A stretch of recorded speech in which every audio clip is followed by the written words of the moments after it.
So luminate just put out their latest numbers for streaming, and this is the first full week for Skeleton Crew because it premiered in the middle of when they do their numbers. They do it Friday through Thursday. And again, it didn't make it in the top 10, which I was a little surprised about given how stellar the reception is from people who are watching it. And I have two takeaways here that I want to discuss. And the first one being that I think we're kind of just coming up on the law of diminished returns for Star Wars TV. With very little exception, each new season of Star Wars TV is less watched than the one before it. And that probably explains a little bit of why they are making this shift to movies in the coming years.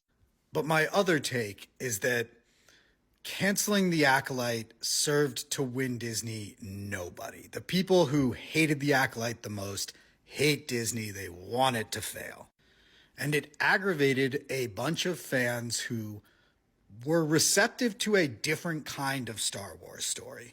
And I'm someone who loved The Acolyte and also loves Skeleton Crew. But I have seen a number of Acolyte fans talking about how they have trouble getting excited about a new show because there's just sort of some bad blood over how Disney and Lucasfilm handled all of that.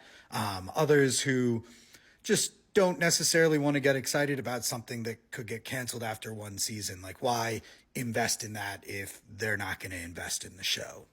And I know I said two things, but I do want to say a third thing, which is that you shouldn't necessarily put too much stock in these estimates. First off, we're talking about minutes watched, and it's a kind of short show, right? 30-minute episodes. But also, the only thing that really matters to the streaming network is subscriber retention. And as long as it's not running off subscribers, it's probably doing fine.